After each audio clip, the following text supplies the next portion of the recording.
Hello दोस्तों, good morning to all of you. कैसे हैं आप सब लोग। स्वागत है आप सभी का आपके चैनल द स्टडी टेक में। So in this video we are going to discuss the complete Indian Express newspaper analysis of 17th of January 2025। 17 जनवरी 2025 के इम्पॉर्टेंट आर्टिकल्स एंड एडिटोरियल को डिस्कस करेंगे। So the video is very much important specially to all the student who are preparing for competitive exams like UPSC, SSC, railways, banking and other core sector. So अगर आप लोगों को video informative लगता है, video अच्छा लगता है, तो लोगों के साथ इसको जरूर शेयर कर दीजिएगा। साथ ही साथ चैनल को सब्सक्राइब कर लीजिएगा and don't forget to click on the bell icon to get the latest video update. So आज के इस न्यूज़पेपर में जो भी इंपॉर्टेंट आर्टिकल्स एंड एडिटोरियल होंगे उनको हम लोग इस वीडियो में कवर करने वाले हैं। सो वीडियो को स्किप मत कीजिएगा, वीडियो को लास्ट तक देखिएगा, यहाँ से आप लोगों को बहुत कुछ सीखने को मिलेगा। So let's move to the first page of the newspaper. यहाँ पे जो भी इंपॉर्टेंट हेडलाइंस होंगे उनको हम लोग सेकंड पेज में डिटेल में डिस्कस करेंगे। सैफ अली खान जी पे कल अटैक किया गया और it was a knife attack, जिसको यहाँ पे एक इंट्रूडर के द्वारा किया गया उनके होम पे, जो कि कहाँ पे स्थित था, बांद्रा मुंबई में। ओके, और उनको यहाँ पे ऑटो रिक्शा में हॉस्पिटल लेकर जाया गया और वहाँ पे उनकी सर्जरी की गई। और अभी की जो यहाँ पे सिचुएशन है, अभी की जो यहाँ पे प्रेजेंट उनकी जो कंडीशन है वो यहाँ पे स्टेबल बताई गई है। ओके, सीसीटीवी के जो फुटेज है उसमें इस इंट्रूडर को यहाँ पे पहचान लिया गया है और यहाँ पे जो मुंबई जो पुलिस है उनको यहाँ पे इस जो इंट्रूडर है उसको यहाँ पे तलाश कर रही है। Okay, moving on to the next important news, that is satellite dock in space, ISRO get a boost for moon and beyond. ठीक है, India became the fourth nation after US, Russia, China to achieve this milestone. ठीक है, तो India चौथा country बन गया है after US, Russia और चाइना के बाद, जो कि डॉकिंग जैसे मिशन को यहाँ पे सक्सेसफुली अचीव किया। ओके, सो इसके बारे में भी हम लोग यहाँ पे आर्टिकल में डिटेल में डिस्कस करेंगे। Nearly 2 of 3 seat vacant, MTech enrollment drop to lowest in 7 year. ठीक है, तो 3 में से 2 सीट यहाँ पे वैकेट है। ओके, और 7 साल में अगर आप 7 साल के डाटा को अगर आप देखें तो जो एनरोलमेंट्स रेट्स है, जो एनरोलमेंट्स यहाँ पे रेट्स हैं वो यहाँ पे लोएस्ट हमें देखने को मिले हैं। वो सारी चीज़ों को हम यहाँ पे अभी सेकंड पेज में डिटेल में डिस्कस करते हैं। ठीक है, जो यहाँ पे डॉकिंग वाली चीज़ें हैं उनको हम लोग लास्ट में पढ़ेंगे, क्योंकि लास्ट में जो आर्टिकल्स हैं वो अच्छे से एक्सप्लेन उसमें किया गया है। ठीक है, सैफ अली खान जी पे कल अटैक हुआ। ठीक है, करीब 2 से 2:30 बजे के बीच में ये अटैक हुआ, उनके ही घर में ये अटैक हुआ। ओके, और सबसे पहले जो उनके घर में इस इंट्रूडर को जिसने देखा, उनका नाम था इल्मिया फिलिपींस, उसके ऊपर भी अटैक किया गया है। उनको यहाँ पे माइनर इंजरीज हुई हैं। ठीक है, उसी ने यहाँ पे चिल्लाकर पूरी फैमिलीज को यहाँ पे अलर्ट कर दिया। ओके, और जिसकी वजह से सैफ अली खान जी बाहर आए और उनके ऊपर क्या हो गया, अटैक हो गया। ठीक है, तो जो चाकू लगा वो उनके थोरासिक यहाँ पे एरिया में लगा। ठीक है, थोरासिक एरिया में लगा, थोरासिक स्पाइन में जाके उनका जो चाकू है वो फंस गया था। ओके, और सीसीटीवी फुटेज में इस अक्यूज्ड को यहाँ पे आइडेंटिफाइड कर लिया गया है और यहाँ पे इन्वेस्टिगेशन स्टार्ट है। ओके, तो एफआईआर यहाँ पे रजिस्टर कर लिया गया है बांद्रा पुलिस के द्वारा अंडर बीएनएस सेक्शन 311, 312, 331(4), 331(6) एंड 331(7) के थ्रू। ठीक है, देखिए पिछले 9 महीने में ये तीसरा ऐसा इंसिडेंट है जहाँ पे हमने अप्रैल 2024 में एक इंसिडेंट देखा लॉरेंस बिश्नोई गैंग के द्वारा। ठीक है, उनके जो सलमान खान जी का जो रेसिडेंट है वहाँ पे शॉट फायर करने की कोशिश की गई थी। ओके, उसी साल अक्टूबर के मंथ्स में हमने यहाँ पे देखा कि एनसीपी के जो लीडर है बाबा सिद्दीकी, जो कि सलमान खान के बहुत क्लोज बताए जाते हैं, ठीक है, उनको यहाँ पे बांद्रा ईस्ट में गोली मार दी गई। ठीक है, और ये तीसरा अटैक हमें कल देखने को मिला। होप आप लोग यहाँ पे ये सारी चीज़ें समझ गए होंगे। Moving on to the next important news, nearly 2 of 3 MTech seat vacates. ठीक है, तो यहाँ पे देखिए 3 एमटेक सीट में से 2 सीट यहाँ पे वैकेट जा रही हैं। पिछले 7 साल के आसपास का हमारे पास डाटा है, आप लोग यहाँ पे चार्ट से इजीली समझ सकते हैं। ठीक है, 2017-18 ये जो ग्रीन वाला स्ट्रिक है ये आपका टोटल सीट है। ठीक है, एनरोलमेंट आपको रेड से दर्शाया गया है। ठीक है, और ये जो सारे आंकड़े हैं ये सारे लैक्स में, 14.75 लैक्स, ठीक है, 7.50 लैक्स, ये सारे आंकड़े लैक्स में। ठीक है, तो यहाँ पे देखिए अकॉर्डिंग टू द डाटा यहाँ पे जो एमटेक एडमिशन है it have dropped to 7 year low of 45,000 students over the last 2 academia years. ठीक है, तो यहाँ पे देखिए पिछले 7 साल में अगर आप देखें तो एनरोलमेंट्स का जो डाटा है, एनरोलमेंट्स जो हमें एमटेक में देखने को मिला, एडमिशन हमें एमटेक में देखने को मिला, ये अब तक यहाँ पे हमें लो देखने को मिला है। ठीक है, होप आप लोग ये न्यूज़ कैप्चर कर लिए होंगे। Okay, moving on to the next important news, यहाँ पर और कुछ है नहीं, सो लेट्स मूव अहेड। आगे की न्यूज़ को हम लोग यहाँ पे डिस्कस करते हैं। ओके, यहाँ पे भी और कुछ आपको नहीं मिलेगा, सो लेट्स मूव अहेड। जो यहाँ पे इसराइल और हमास के बीच में यहाँ पे जो सीज फायर डील हुई है उसको इंडिया ने वेलकम किया है, और इंडिया ने कहा है कि आने वाले टाइम में अगर कोई भी यहाँ पे ज़रूरत पड़े, ठीक है, कोई भी टाइप की हेल्प हो, तो इंडिया उसको करने में बिल्कुल भी पीछे नहीं हटेगा। Okay, moving on to the next important news, government nod for third launch pad as ISRO reach docking milestones. ठीक है, तो जैसा कि आप लोगों को मैंने पहले ही बताया कि डॉकिंग को यहाँ पे अचीव कर लिया गया है इसरो के द्वारा। ओके, और गवर्नमेंट ने इसी के लिए यहाँ पे इसरो को तीसरा लॉन्च पैड की परमिशन दे दिया है। ठीक है, तीसरा लॉन्च पैड जो कि आगे आने वाले कई मिशनों के लिए बहुत ही ज़्यादा हेल्पफुल होने वाला है। ठीक है, it will be very much helpful for NGLV as well. ठीक है, तो यहाँ पे देखिए NGLV क्या है, नेक्स्ट जनरेशन लॉन्च पैड। ठीक है, तो इसके लिए भी बहुत ज़्यादा ये हेल्पफुल होगा। आप लोगों को अच्छे से पता होगा, अगर नहीं पता है तो मैं आप सभी को बता दूँ, इंडिया का अपना खुद का भारतीय अंतरिक्ष स्टेशन होगा 2035 तक। ठीक है, 2040 तक हम कोशिश कर रहे हैं कि ह्यूमन को मून पे भेजेंगे। ठीक है, तो इसके लिए ये जो लॉन्च पैड है ये बहुत ही ज़्यादा हेल्पफुल होने वाला है। ठीक है, करीब करीब यहाँ पे बताई जा रही है कि 4000 करोड़ के आसपास की यहाँ पे लागत आएंगी, मतलब कि कॉस्ट लगेगा इस लॉन्च पैड को बनाने में। Okay, hope you are getting my point. Moving on to the next important article, justice Chandran takes oath, supreme court now at full strength of 34। ठीक है, तो यहाँ पे देखिए जस्टिस के विनोद चंद्रन ने यहाँ पे ओथ ले लिया है एज अ जज ऑफ सुप्रीम कोर्ट। ओके, और सुप्रीम कोर्ट की जो फुल स्ट्रेंथ है 34 जजेस की, वो अभी यहाँ पे हो चुकी है जनवरी 31 को। ठीक है, तो इंपॉर्टेंट है टिल 31 अंटिल 31। ओके, तो ये आप लोगों को पता होना चाहिए। While justice Hari case Roy will be retiring. ठीक है, तो यहाँ पे देखिए जस्टिस हरी केस जो रॉय हैं ये यहाँ पे रिटायर हो रहे हैं। ठीक है, तो अभी यहाँ पे जो सुप्रीम कोर्ट है वो अपने फुल स्ट्रेंथ के साथ वो काम कर सकती है। Okay, moving on to the editorial page. Editorial में आप लोगों को मैंने कल के दिन ही बताया था आत्मनिर्भर क्यों कहा जा रहा है एट सी। ओके, क्योंकि एक ही दिन यहाँ पे 3 प्लेटफॉर्म को यहाँ पे हमने इंडक्ट किया है, कमीशन किया है, एक सबमरीन और 2 यहाँ पे एयरक्राफ्ट कैरियर्स। ठीक है, तो ये आप लोगों को पता होना चाहिए। INS सूरत, INS नीलगिरी, INS बक्सीर को यहाँ पे क्या किया गया है, इंड्यूस किया गया है, यहाँ पे उनको कमीशन किया गया है। ठीक है, इसलिए यहाँ पे कहा जा रहा है कि आत्मनिर्भर एट सी। ठीक है, और भी यहाँ पे हमें बहुत सारे स्टेप्स लाने की ज़रूरत है, और भी बहुत सारी चीज़ों करने की ज़रूरत है। इन सारी चीज़ों के बारे में मैंने आप लोगों को कल के दिन बताया था, इसलिए यहाँ पे हम अभी इस चीज़ को डिस्कस नहीं करेंगे। Okay, moving on to the next important news. यहाँ पर और कुछ है नहीं, so let's move ahead. Economic section में मूव करते हैं। देखिए MSEME सेक्टर्स को यहाँ पे प्रायोरिटाइज करने की बात की गई है under 3000 crore interest utilization scheme के थ्रू। ठीक है, देखिए जैसा आप लोगों को पता है 2025-26 का यहाँ पे यूनियन बजट यहाँ पे हमें देखने को मिलेगा अभी कुछ दिनों में या फिर कुछ महीनों में। ठीक है, and finance ministry to seek an extension of revamp 3000 crore interest equalization scheme IES to prioritize focus on micro small and medium enterprises. ठीक है, देखिए यहाँ पे MSEMEs आप लोगों को पता है अच्छे से कि यहाँ पे एक्सपोर्ट्स में ये इन्वॉल्व रहते हैं। इसी को यहाँ पे एक्सपैंड करने के लिए, इसी का एक्सपेंशन करने के लिए यहाँ पे देखिए यहाँ पे इस स्कीम को लाने की बात की गई है। ठीक है, amid concern raised in the finance ministry that most of the benefits of the interest equalization scheme were acquiring to the large exporters. ठीक है, तो यहाँ पे देखिए ये कंसर्न यहाँ पे जताया गया है कि ज़्यादातर जो इसके बेनिफिट्स है वो किसको जाएंगे, वो यहाँ पे लार्ज एक्सपोर्टर्स को जाएंगे। उसके बाद भी यहाँ पे कुछ चेंजेस की बात की जा रही है, हम देखते हैं वो क्या कुछ चेंजेस यहाँ पे किए जाएंगे। उसके बाद हम इस आर्टिकल को डिटेल में डिस्कस करेंगे।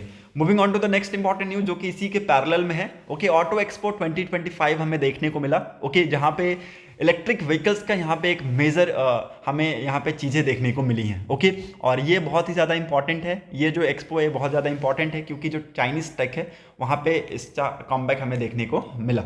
ओके, सो इंपॉर्टेंट है, इसके बारे में आप लोगों को पता होना चाहिए। द इवेंट, ये जो इवेंट है ये कहाँ हुआ है इसको आप लोग लिख लीजिएगा। The event being held under umbrella of Bharat mobility global expo is returning to Delhi after a decade. It is a flagship event for $240 billion automobiles industries. ठीक है, तो इसमें वेरियस ऑटोमोबाइल्स इंडस्ट्रीज पार्टिसिपेट करती हुई देखी है। और जैसा कि इलेक्ट्रिक व्हीकल्स का डिमांड आप लोगों को अच्छे से पता है, बहुत ही ज़्यादा ग्लोबली बहुत तेज़ी से बढ़ता जा रहा है। ठीक है, तो आने वाले टाइम में आप लोगों को इसका मार्केट बहुत तेज़ी से एक्सपेंड होता हुआ देखने को मिलेगा।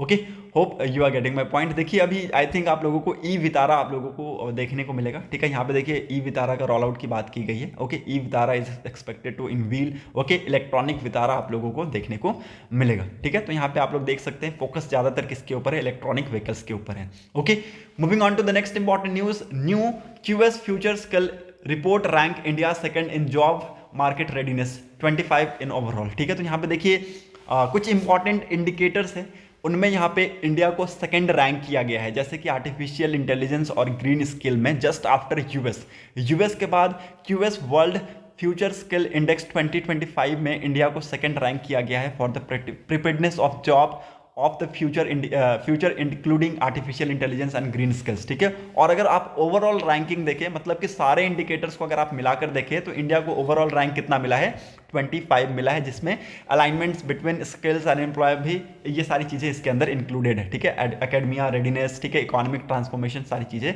इसके अंदर इंक्लूडेड है। ठीक है, टॉप्स में आपको कौन कौन सी कंट्रीज मिलेंगी, US, UK, Germany, Australia, Canada, these are the countries that have registered their top positions. ठीक है, तो ये कंट्रीज कुछ यहाँ पे आप लोगों को टॉप में देखने को मिलेंगे। ठीक है, इंडिया का कुछ यहाँ पे कुछ इंडिकेटर्स में यहाँ पे परफॉर्मेंस यहाँ पे नहीं सही गया है, जैसे कि यहाँ पे स्किल्स फिट में यहाँ पे अगर आप देखें तो इंडिया को कितना स्कोर किया गया है, आउट ऑफ 100 इंडिया को स्कोर किया गया है 59.1, जो कि यहाँ पे 30 कंट्रीज के बीच में सबसे वर्स्ट है। ओके, तो ये आप यहाँ पे देख सकते हैं। हालांकि यहाँ पे G7 के भी यहाँ पे आप देख सकते हैं आंकड़े, यहाँ पे G7 के भी यहाँ पे डाटा रिलीज किए गए हैं। ओके, यू को भी यहाँ पे रिलीज किया गया है 59 है। ओके, और APSC कंट्रीज जो हैं उनको भी यहाँ पे दिखाया गया है, ये आप यहाँ पे देख सकते हैं। अफ्रीकन कंट्रीज के डाटा भी यहाँ पे रिवील किए गए हैं, तो ये आप लोग यहाँ पे देख सकते हैं। ओके, सो हम कुछ यहाँ पे जो सेक्टर्स है, कुछ यहाँ पे इंडिकेटर्स में बहुत अच्छा परफॉर्म कर रहे हैं, उनको यहाँ पे मेंटेन करना है, और देखिए यहाँ पे जस्ट आफ्टर यूएस हमारे इंडिया को यहाँ पे सेकंड रैंक किया गया है, तो आप लोग समझ सकते हैं इसकी वैल्यू बहुत ज़्यादा है। Okay, hope you are getting my point. Moving on to the next important article, TikTok prepare to shut down app in US. ठीक है, तो यहाँ पे देखिए टिकटॉक यहाँ पे यूएस में हो सकता है आपको शट डाउन होता हुआ देखने को मिले। Moving on to the next important news, how ISRO achieve space docking and why is it matter. ठीक है, देखिए इसरो ने यहाँ पे सक्सेसफुली इस मिशन को अचीव कर लिया है। ओके, दोनों ही सैटेलाइट्स ने अभी यहाँ पे जो डॉकिंग की चीज़ें थी उसको यहाँ पे सक्सेसफुली कर लिया है। ठीक है, और 3 मीटर के बाद उनको दोनों को यहाँ पे क्लोजली लेकर उनको एक साथ बना दिया गया है। ठीक है, तो यहाँ पे देखिए दोनों सैटेलाइट्स लगभग 220 kg के आसपास थी, मतलब कि एक सैटेलाइट्स का यहाँ पे कितना वेट था, 220 kg के आसपास, तो दोनों सैटेलाइट्स का वेट कितना हो गया, 440 kg। ठीक है, इनको यहाँ पे 3 मीटर के रेडियस में इनको एक सेम ऑर्बिट में यहाँ पे वापस लेकर आया गया। ठीक है, और उनको वहाँ पे ज्वाइन कर दिया गया। ठीक है, तो इसी को यहाँ पे डॉकिंग कहते हैं। ठीक है, और India became the 4th nation just after US, Russia, China to demonstrate this capabilities and to achieve this milestone. ठीक है, अब आप लोगों को डॉकिंग और इसकी इंपॉर्टेंस के बारे में अगर आप लोगों को जानना है तो वो आप लोग यहाँ से देख सकते हैं। डॉकिंग क्या है, डॉकिंग एक प्रोसेस है जिसमें यहाँ पे फास्ट मूविंग जो स्पेसक्राफ्ट होते हैं उसको यहाँ पे सेम ऑर्बिट में लाया जाता है, एक साथ यहाँ पे क्लोज लाया जाता है। ठीक है, मैनुअली या फिर ऑटोमेटिकली यहाँ पे उस चीज़ को लाया जाता है और उसको यहाँ पे फाइनली ज्वाइन कर दिया जाता है स्पेसक्राफ्ट में ही। ठीक है, तो ये इसी को डॉकिंग कहलाता है और इसकी इंपॉर्टेंस बहुत ज़्यादा है। यहाँ पे देखिए सिंगल लॉन्च गो में आप यहाँ पे बहुत सारी चीज़ें स्किप कर सकते हैं, कुछ चीज़ें यहाँ पे नहीं अचीव कर पाते हैं, लेकिन अगर आपके पास डॉकिंग की कैपेबिलिटीज़ है तो बहुत सारी चीज़ों में आप यहाँ पे आगे जाएंगे। जैसे कि यहाँ पे आगे के हमारे बहुत सारे मिशंस हैं, उसमें हमें बहुत ज़्यादा इससे मदद मिलने वाला है। ठीक है, तो docking capabilities is essential to set up a space station. ठीक है, तो डॉकिंग कैपेबिलिटीज बहुत ज़्यादा एसेंशियल है अगर हमें खुद का स्पेस स्टेशन सेटअप करना है तो। ठीक है, और हम 2035 तक स्पेस स्टेशन सेटअप करने वाले हैं, तो docking is very much helpful. Okay, so it's very much important, ये आप लोगों को पता होना चाहिए। Okay, now moving on to the next important thing, क्या इससे पहले और कंट्रीज ने किया है? जी हाँ, मैं आप लोगों को कल भी बताया था शॉर्ट के थ्रू दैट यूएस ने सबसे पहले 1966 में किया था, उसके बाद यूएसएसआर ने, जो कि अभी आज की डेट में रशिया है, 1967 में, और चाइना ने उसके बाद यहाँ पे 2011 में डेमोन्स्ट्रेट किया डॉकिंग कैपेबिलिटीज को। ठीक है, सो इंपॉर्टेंट है, इसको भी यहाँ पे आप लोग लिख लीजिएगा, आपसे हो सकता है यहाँ से क्वेश्चन पूछा जाए कि कौन सी कंट्री ने सबसे पहले किया था और कब किया था, उसके बाद किसने किया, उसके बाद किसने किया। ठीक है, और इंडिया का डेट और इंडिया का टाइम भी आप लोग यहाँ पे लिख लीजिएगा।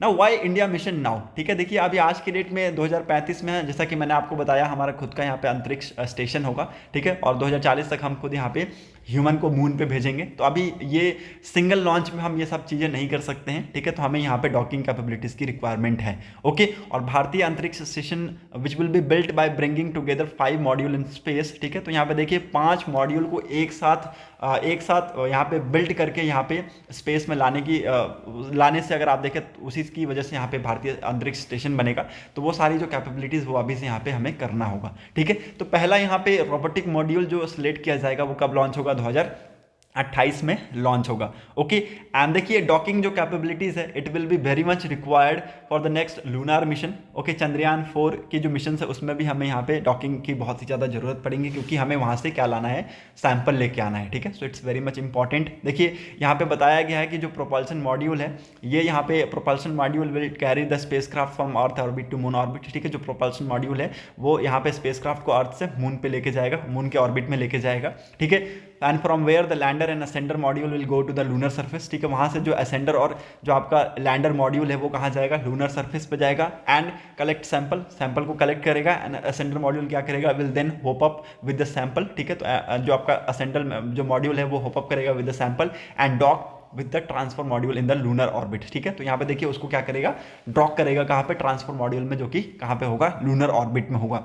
और ट्रांसफर मॉड्यूल का काम क्या होगा, उस सैंपल को वापस से अर्थ ऑर्बिट में लेकर आना, where it will dock with re entry module that will be launch separately. ठीक है, तो ये ऐसी चीज़ों ये सारी चीज़ों को हम करके, ऐसे जो मॉड्यूल्स है उसको हम यहाँ पे इंगेज करके, हम डॉक करके क्या करेंगे, हम चंद्रयान 4 की मदद से हम क्या करेंगे, मून का जो सॉइल है उसको यहाँ पे अर्थ पे ले आएंगे। ओके, तो डॉकिंग प्रोसेस में कौन कौन से सैटेलाइट्स इन्वॉल्व थी, मैंने आप लोगों को कल के दिन ही बताया था शॉर्ट के थ्रू। STX-01 जिसको हम चेजर कहेंगे और STX-02 जिनको हम टारगेट कहेंगे। ठीक है, इन दोनों सेटेलाइट्स का वेट लगभग 440 kg के आसपास है। ओके, और इन दोनों सेटेलाइट्स को 3 मीटर के रेडियस में लेकर आया गया। अर्लियर 7 जनवरी को ये डॉकिंग होना था, but due to some technical error इसको यहाँ पे अबॉर्ट किया गया और इसको यहाँ पे पोस्टपोन कर दिया गया, और ये कल के दिन फाइनली इस चीज़ को अचीव कर लिया गया। होप आप लोग को ये सारी चीज़ें समझ में आ गई होंगी। ठीक है, सीज फायर के ऊपर मैंने आप लोगों को पहले ही बता दिया है। Okay, moving on to the next important article. यहाँ पे इंडिया मेट्रोलॉजिकल डिपार्टमेंट का 150 साल सेलिब्रेट किया गया है, और यहाँ पे देखिए क्या कुछ यहाँ पे इंप्रूवमेंट हमने फॉरकास्टिंग में देखा है वो यहाँ पे बताया गया है। ठीक है, लगभग 40% के आसपास अगर आप देखें तो यहाँ पे एक्यूरेसी एक्सटेंड किया गया है, मतलब कि एक्यूरेसी में हमें यहाँ पे बढ़ोतरी देखने को मिली है पिछले डिकेड के कंपैरिजन में। ओके, और भी यहाँ पे चीज़ें बताई गई हैं। ठीक है, जैसे कि मैं यहाँ पे फटाफट पढ़ देता हूँ, आप लोगों को अच्छे से समझ में आ जाएगा। ओके, डॉपलर्स वेदर रडार्स है, इसके नंबर्स में इंक्रीमेंट हुआ है। ठीक है, अर्लियर इट वाज 2014 में इट वाज 15, 2024 में it was 40। Okay, while automatic weather station को भी इंक्रीज किया गया है। ठीक है, आप देखेंगे कि ये नंबर यहाँ पे 1208 के आसपास अभी हो चुके हैं। ठीक है, IMD का जो नंबर्स है ये अभी यहाँ पे इंक्रीज होता हुआ आप लोगों को देखने को मिला है। अर्लियर इट वाज 19, ओके, अभी ये इंक्रीज होकर 37 हो चुका है। ठीक है, जो number of districts wise rainfall monitoring station था इट इंक्रीज टू 6095। ओके, और यहाँ पे अगर आप देखें तो 7 automated weather observing system and helipad weather observing system को भी यहाँ पे इंट्रोड्यूस किया गया है। ठीक है, और यहाँ पे देखिए जो 2 जियो स्टेशनरी सैटेलाइट्स है हमारे पास अभी आज की डेट में, इनसैट 3DR और एंड 3DS। ठीक है, जो कि यहाँ पे मॉनिटर करने का काम कर रहे हैं वेदर को। ओके, पहले हमारे पास क्या था, सिर्फ एक ही था, इनसैट 3D, जो कि 2014 में था, आप लोगों को ये पता होना चाहिए। ठीक है, इसके बारे में यहाँ पे बता दिया गया है आर्टिकल में। ओके, हमने यहाँ पे देखिए बहुत सारी चीज़ों में यहाँ पे अच्छे तरीके से काम किया है, और जो आज के डेट में हम यहाँ पे एक्यूरेसी है वो लगभग 90 to 95% हम आज की डेट में एक्यूरेसी हम कर लेते हैं। ओके, हीट वेव को हम प्रेडिक्ट कर लेते हैं 95% एक्यूरेसी के साथ 2 दिन पहले ही। ओके, और ये हम पहले करते थे 2014 में, अगर आप देखें तो 50% एक्यूरेसी के साथ हम करते थे। ठीक है, तो ये सारी चीज़ें यहाँ पे डिफरेंसेस बताई गई है, आप लोग यहाँ पे देख सकते हैं। Thunderstorm can be detected and early basis on 86% accuracy and as पर अगेंस्ट 50% एक्यूरेसी इन 2017। ठीक है, तो थंडरस्टॉर्म को हम 2017 में 50% एक्यूरेसी के साथ यहाँ पे डिटेक्ट करते थे, लेकिन आज के डेट में 86% एक्यूरेसी के साथ हम इसको कर सकते हैं। ठीक है, तो यहाँ पर रेनफॉल्स को लेके यहाँ डाटा बताए गए हैं, तो आप लोग ये देख सकते हैं, इंपॉर्टेंट है, इसको लिख लीजिएगा। यहाँ से यहाँ तक की जो चीज़ें है ना, यहाँ से देखिए, यहाँ से यहाँ तक की चीज़ों को आप लोग लिख लीजिए, बहुत ही ज़्यादा इंपॉर्टेंट है, बहुत ही ज़्यादा हेल्पफुल होने वाला है। आने वाले टाइम में देखिए हमारा एक मिशन है, हम क्या करेंगे, हम इस चीज़ को यहाँ पे और अच्छे तरीके से करेंगे, प्रिसाइज तरीके से करेंगे, और 2047 तक 0 एरर के साथ हम इस चीज़ को अचीव करेंगे। 3 दिन पहले, 3 दिन एडवांस में हम सारे वेदर फिनोमिनास को अच्छे तरीके से हम अचीव करने की बात की गई है इस यहाँ पे IMD के द्वारा। ठीक है, तो IMD की जो कैपेबिलिटीज़ है उसके ऊपर काम करने की बात की गई है। ओके, ये आप लोगों को पता होना चाहिए। यहाँ पे बताया गया है कि 5 दिन पहले, मतलब 3 दिन पहले तक हम 0 एरर के साथ हम यहाँ पे प्रेडिक्शन करेंगे। ओके, 5 दिन पहले यहाँ पे 90% एक्यूरेसी के साथ, और 7 दिन पहले यहाँ पे 80% एक्यूरेसी के साथ, और लगभग 10 दिन पहले यहाँ पे 70% एक्यूरेसी के साथ यहाँ पे IMD आपको 2047 तक आपको काम करती हुई देखने को मिलेंगी। ओके, और यहाँ पे देखिए मिशन मौसम के बारे में भी बताया गया, जो कि यहाँ पे प्राइम मिनिस्टर नरेंद्र मोदी जी के द्वारा ट्यूसडे को लॉन्च किया गया। एक रोड मैप है for the IMD to enter the arena of weather modifications, ठीक है। इसमें एक्चुअली बताया गया है कि यहाँ पे जो स्टैब्लिशमेंट किया गया है क्लाउड चैम्बर्स का, कहाँ पे, पुणे में, Indian Institute of Tropical Meteorological Pune में। और ये जो चैम्बर है cloud chamber, it will be helpful for the scientist to understand the cloud physics and eventually perfect the cloud seedings, ठीक है। तो यहाँ पे देखिए जो क्लाउड फिजिक्स है उसको यहाँ पे अंडरस्टैंड करने में बहुत ही ज़्यादा हेल्पफुल होने वाला है साइंटिस्ट के लिए, ठीक है। सो आप लोग यहाँ पे देख सकते हैं IMD कैसे धीरे धीरे इंप्रूव करता जा रहा है, ठीक है। इसका टारगेट क्या है और यहाँ पे मिशन मोशन को हमने डिस्कस किया। होप आप लोगों को ये चीज़ें समझ में आ गई होंगी। ओके, सो इस वीडियो में आज के लिए बस इतना ही, और यहाँ पे कुछ भी इंपॉर्टेंट है नहीं। अगर आप लोगों को वीडियो अच्छा लगा हो तो लोगों के साथ इसको जरूर शेयर कर दीजिएगा। मैंने सोचा आज वीडियो थोड़ा शॉर्ट कर दूं, क्योंकि बहुत लंबा वीडियो बन जाता है, जिसकी वजह से यहाँ पे लोग ज़्यादातर देख नहीं पाते, ठीक है। तो वीडियो को शॉर्ट करेंगे और हम सारी चीज़ों को अच्छे से पढ़ भी लेंगे। Okay, thanks for watching a video, thank you and have a nice day.